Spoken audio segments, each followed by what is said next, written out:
Bonjour à tous et bienvenue dans une nouvelle émission 100% Paris Turf. On reste à Vincennes ce week-end avec Cédric Bloquet qui est à mon côté. Salut Cédric. Salut Romain, salut à tous. Bon, forcément, on va redescendre d'un étage après le week-end du Prix d'Amérique, mais malgré tout, l'actualité sera intéressante et les courses seront intéressantes avec notamment le Prix de l'Île-de-France qui sera le sommet de cette réunion. Oui, c'est vrai. Bon, c'est vrai que c'est pas la plus belle réunion des dimanches à Vincennes, mais bon, il y a quand même quelques belles courses.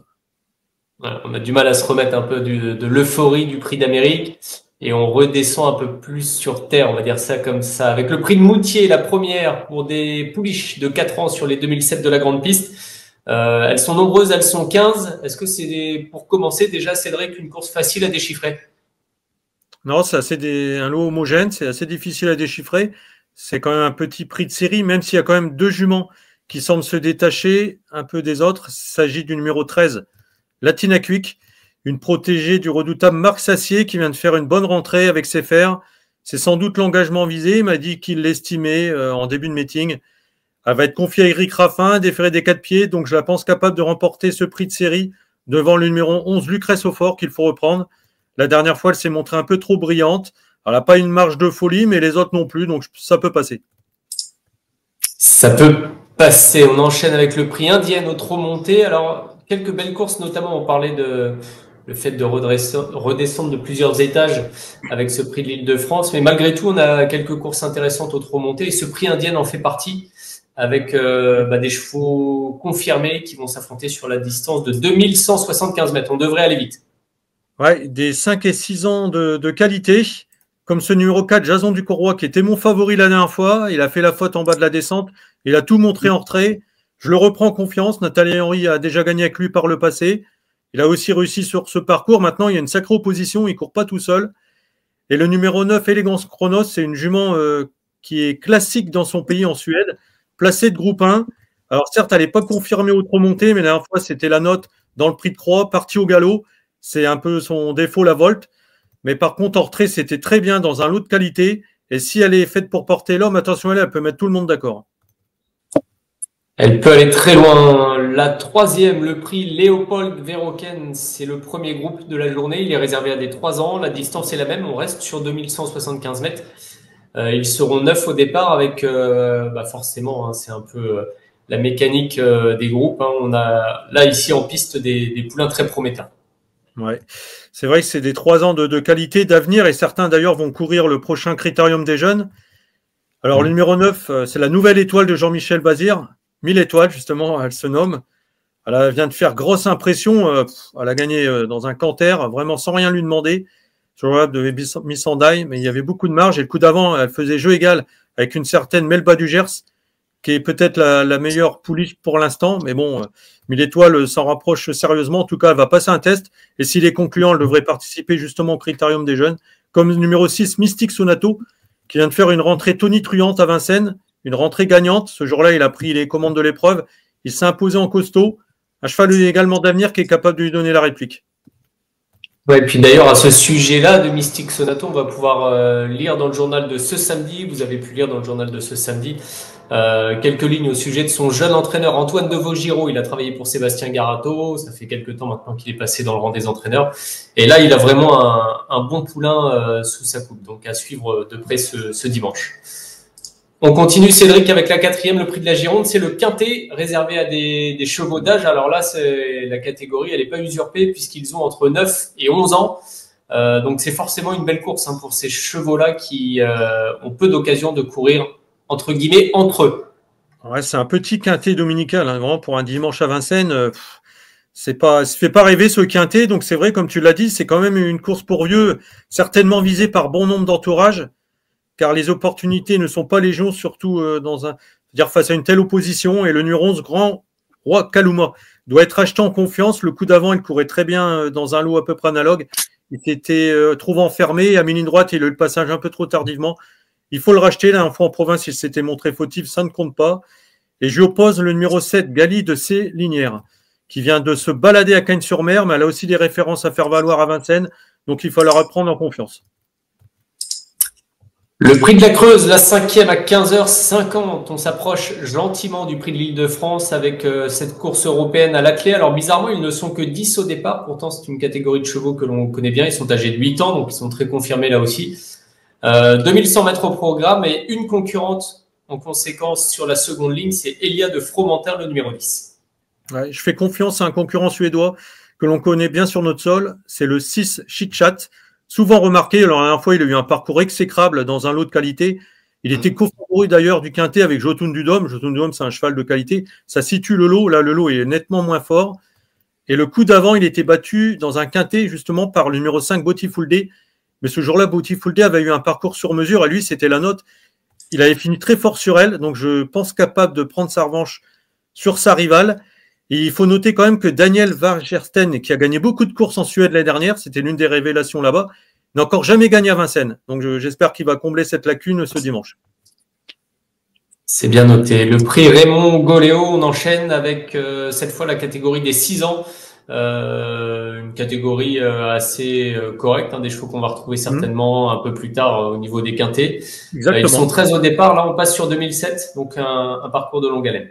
Ouais, un cheval qui est en retard de gain, il dépend d'une écurie qui n'a pas été en forme cet hiver, celle d'Yves-Dreux. C'est le numéro 13, Jaburuboy. Mais celui-là, il avait très bien gagné là, durant la première partie du meeting. Depuis, Yves-Dreux a confié à notre reporter qu'il avait attendu cet engagement. Certes, il est meilleur corde à droite, mais s'il négocie bien le dernier tournant, je ne le vois pas trop battu. Et je lui oppose le numéro 9, Just de la Mortrie. Ça fait longtemps qu'il n'a pas été déféré des 4 pieds. Là, ça va être le cas. Son écurie, lui, par contre, est en forme, celle de Sylvain Dupont, qui vient encore de s'imposer avant-hier. Donc, je lui fais confiance, même s'il est quand même plus confirmé en province. La belle course de la journée, c'est le prix de l'Île-de-France, Cornulier Races, revanche du Cornulier, oui et non. On change complètement de distance, 2175 mètres au programme. En revanche, ce qui est certain, c'est que la plupart des candidats de cette épreuve étaient au départ, il y a une quinzaine de jours, du prix de Cornulier. Ouais. D'ailleurs, en toute logique, moi, je reprends le 8, Inadurib, même comme tu disais, c'est changement de distance et c'est pas trop sa distance, c'est plus une jument de tenue. Mais elle a souvent réussi sur ce parcours. D'ailleurs, elle y a déjà gagné en battant d'ailleurs Idéal du Chêne. Bon, ça remonte à quelques mois, mais avec des frais des 4 pieds. Bon, il n'y a pas beaucoup de partants. Elle risque de se retrouver parmi les dernières, mais par contre, elle risque de faire un superbe dernier kilomètre. Donc, je lui fais confiance, vu son excellente performance dans le prix de Cornulier, où elle a terminé deuxième de Jumba de Guez. Et je reprends aussi le numéro 5, Gazelle de Val, qui n'a pas démérité dans le prix de Cornulier. Elle s'était retrouvée en milieu de peloton, mais elle a quand même fait une belle ligne droite. Je pense qu'elle va être mieux, elle, sur cette distance 2100 mètres. D'ailleurs, elle a couru 2 fois, elle a gagné 2 fois. Je la rachète. Et Idéal du Chêne ne m'a pas quand même emballé plus que ça dans le Cornulier, même si elle a des excuses à faire valoir. Elle était un peu loin dans le parcours, elle a dû négocier le tournant dehors, mais je demande à voir quand même. Bien sûr, vu sa qualité, il faut quand même lui accorder un large crédit. Ouais, elle avait échoué de peu l'année dernière. On se souvient de la victoire de Geisha Speed. Idéal du Chêne était deuxième. Grand Villesse Bleu, qui finalement n'est pas de la partie, était troisième. Et Inshore, Flamme du Goutier. On a quand même des chevaux qui ont disparu un peu de la circulation ces derniers temps. Anna Démol était sixième. Vaprio, Black Flash Bar. On change vraiment de peloton. Justement, il y a des 6 ans. Oui, justement, et donc Jumba Guez est absente puisqu'elle prépare le prix de Paris, mais il y a des J redoutables. Comme Jevel Candle Fac le 4, Las Jasmine Deveau, malchanceuse dans le Cornulier, mais aussi Jean Balthazar qui sera lui sur sa distance de prédilection. D'accord. Tiens, un mot, Cédric, pendant qu'on y est, sur Joy Alissa, qui a effectué des débuts au trot monté convaincants, qui a ses premières victoires plutôt en France. Ouais, voilà, parce qu'elle avait déjà couru au trot monté en Suède, d'ailleurs contre Mindur Valu, qu'on connaît. Elle courait bien, c'est une jument de vitesse. Alors certes, elle a gagné en force la dernière fois dans un chrono convenable, 11 fractions, mais l'opposition n'est pas du tout la même. Pour moi, c'est plus pour être pour une 4-5e place ici. D'accord. On fait un peu durer le plaisir pour ce prix de l'Île-de-France. On a parlé de la plupart des candidates. On a senti, après le prix de Cornulier, un Joël Allais, alors très satisfait d'Inadurib et aussi un peu frustré du fait qu'Hirondelle Durib se soit élancée au galop parce qu'il la pensait vraiment très très bien à l'entraînement. Est-ce que tu penses qu'elle a les moyens de bien performer sur cette distance qui n'est peut-être pas à son avantage? Ouais, je pense qu'encore pire que Inadurib, elle risque d'être encore plus prise de vitesse. Et en classe pure, on le sait, même si c'est une jument de qualité, elle est en dessous en niveau de Inadurib. Donc je pense quand même que ça risque d'être compliqué pour Hirondelle Durib là, ce dimanche. D'accord, donc on va suivre principalement le 8 Inadurib avec Jean-Louis Claude Dersoir. On aura une longue interview de David Fricot avec Jean-Louis Dersoir, enfin une interview de Jean-Louis Dersoir faite par David Fricot dans le journal de ce dimanche dans Paris Turf. Donc il sera forcément question d'Inadurib.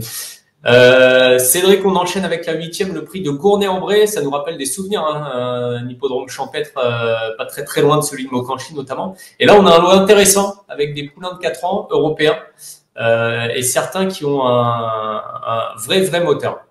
Ouais, c'est vrai, certains n'ont certainement pas fini de briller, comme le numéro 10, l'Ezo Fighter, pensionnaire de la famille Duval d'Estaing, qui vient de gagner avec une certaine autorité sur un parcours de vitesse, mais bon, il avait gagné aussi sur 2700 mètres, donc ça ne lui posera aucun problème. Il vient de le faire avec une certaine marge qui l'autorise à monter de catégorie. D'ailleurs, de catégorie, c'est pas non plus beaucoup plus relevé que lors de sa dernière victoire, même s'il faut quand même se méfier de certains étrangers. Et le 12, Lutin Jabba, alors lui, il avait un problème d'allure les 2 dernières fois. Donc Jean-Michel Bazir lui remet un peu de confort. Il va être seulement d'épée, il ne sera pas plaqué devant. Mais s'il négocie bien le tournant avec ses allures, je pense quand même qu'il est capable de se réhabiliter, mais plus pour une place.